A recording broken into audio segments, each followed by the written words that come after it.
Encetam avui un nou apartat a Hem de parlar, on donarem veu a diferents associacions socials que estan desenvolupant projectes per millorar l'entorn de les persones més desafavorides. Són unes entitats que la setmana passada varen rebre ni més ni menys que 250.000 euros entre totes de la Fundació Sa Nostra per un programa d'emergències socials. En total són 16 projectes que han assolit finançament gràcies a aquestes ajudes, i el que coneixem avui és el de Càritas Diocesanes a Menorca, un projecte que pretén oferir suport a persones amb necessitats d'urgència social. En total, 35.000 euros aquesta associació menorquina per ajudar a resoldre situacions crítiques de persones desateses de Maó i de Ciutadella per evitar que una situació econòmica dolenta, però possiblement conjuntural, esdevingui en un drama familiar o en una situació més complexa de resoldre. Bé, per parlar d'aquest tema, saludem a Mar Pons, responsable d'aquest projecte Càritas Menorca. Molt bona tarda. Hola, bona tarda. Bé, Càritas és una ONG que no fa la feina de serveis socials. En aquest sentit, a qui va dirigit aquest projecte d'ajuda a les emergències socials? Bueno, les persones que tenem des de Càritas són persones amb necessitats, no? I persones en situació de risc d'exclusió social. Clar, aquest projecte de Sa Nostra mos ajuda per poder pal·liar una miqueta la despesa que mos representa, les ajudes que intentem donar des d'acció de base, des d'atenció primària, i també les beques de formació a través de mestral i a través d'altres cursos. Quan parleu de necessitats, de quin tipus de necessitats estaríem parlant? Les persones que venen a Càritas tenen dificultats en molt d'àmbits, no? I principalment amb necessitats bàsiques i també amb necessitats a nivell laboral per la dificultat que hi ha actualment d'ofertes de feina. Clar, des de Càritas des de fa molt d'anys ja duim diversos projectes que tenen aquestes persones, tant a nivell d'orientació laboral i de formació com d'ajudes bàsiques. Ajudes que podem donar, ajudes tant a nivell d'alimentació, a nivell de petits suports a habitatge, despeses d'habitatge, i ajuts per medicaments i per altres tipus d'ajuts. Són 35.000 euros el que rebeu aquest any de la Fundació Sa Nostra. Un pot pensar que són molts diners, però clar, quan has ajudat alguna família a pagar algun plaç de lloguer perquè ha passat un mal moment, o a comprar menjar, o a comprar medicaments, són 12 mesos a l'any. Clar, això s'esgota ràpidament. I tant.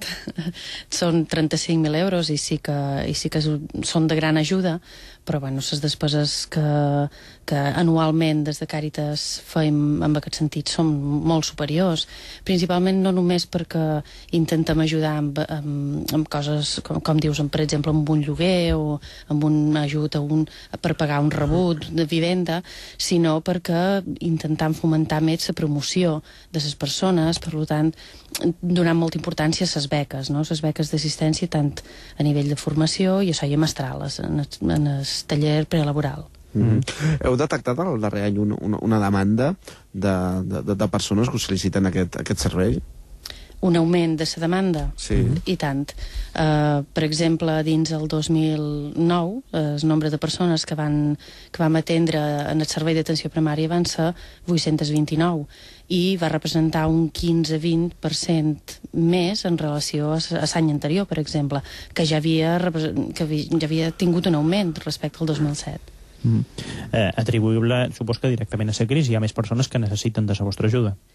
Sí, directament sí, perquè clar, des de Càritas tenem les persones més vulnerables i les persones que han patit més aquesta situació de crisi han estat les persones que tenien més dificultats. Suposo que deu ser una situació complicada quan veieu que augmenta aquesta demanda, que més gent acudeix a vosaltres i que potser no podeu donar tota l'assistència que voldríeu i que heu de triar, i que heu de deixar una gent a dins i altra gent a fora. I tant, es fa molt difícil aquesta tria, no? Vull dir, aquí ajudes. Per això, com deia un poc, la finalitat de Càritas és ajudar les persones més vulnerables i intentar marcar uns criteris per poder ajudar, perquè a tothom no podem ajudar. I de totes maneres, l'ajut que intentem donar és per ajudar que les persones comencin o es puguin iniciar a trobar una sortida per ells mateixos, perquè sabem que tot no ho podem resoldre. Montse, no un projecte de beques. Ens pots desenvolupar en què consisteixen aquestes beques d'ajudes a les persones a desenvolupar-se personalment? Bueno, doncs principalment tenim a Menorca els tallers Mestral, n'hi ha una a Moll i una a Ciutadella. En aquests tallers el que s'intenta, diguéssim, és ajudar tant a nivell social com laboral a la promoció i a la millora de la formació per a les persones per poder-se insertar, ja sigui laboralment o socialment. I aquestes beques d'assistència el que fan és ajudar aquestes persones a poder tenir almenys un mínim d'ingrés.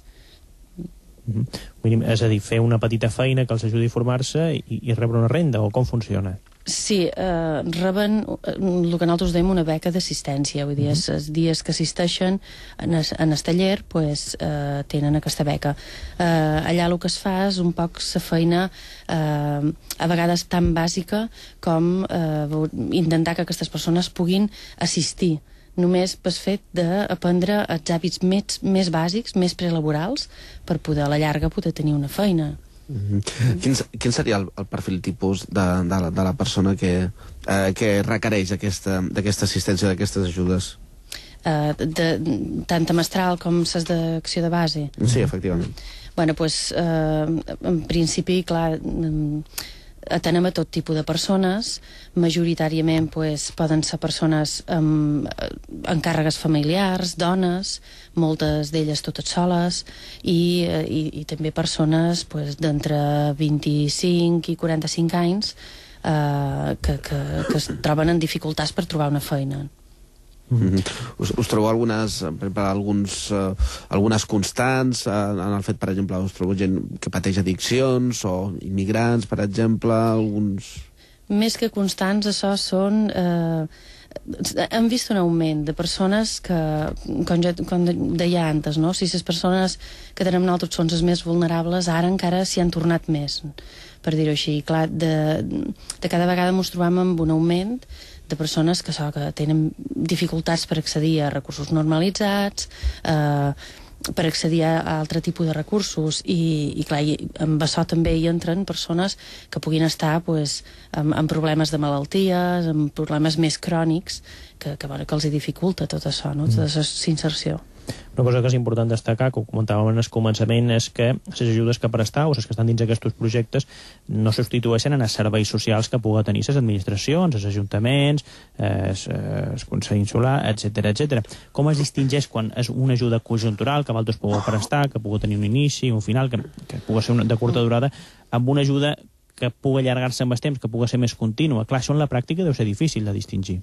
Clar, es fa difícil. De totes maneres, com deies, nosaltres no volem ni molt menys substituir els serveis socials, sinó que nosaltres intentem fer una feina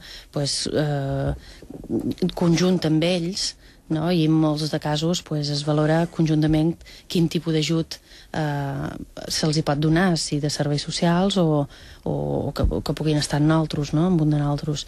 I clar, es fa, sí, difícil saber quant de temps i a quines persones i com pots ajudar a la gent. I ja per acabar, mencionàveu que l'any 2009 vareu atendre 829 persones, estaven començant el mes d'abril de 2010, la tònica com la veus? Es pot donar alguna perspectiva de com s'està notant enguany? Sí, no tinc nombres encara, per dir-ho així, d'aquest primer trimestre, però la tònica és que es va augmentant una miqueta. Vull dir que el primer trimestre ja ha resultat bastant dur de nombre de persones que han vingut, no? A demanar-nos ajut. Molt bé, i res més, és un dels projectes que està rebent aquest suport de la Fundació Sa Nostra, en aquest cas per part de Càritas Diocesanes de Menorca, que l'està portant a terme a Maó i a Ciutadella. Res més, moltes gràcies. Mar Pons, responsable d'aquest projecte Càritas Menorca. Moltes gràcies, bona tarda. Molt bé, moltes gràcies. Nosaltres ara ens toca fer una petita pausa i acomiadam hem de parlar.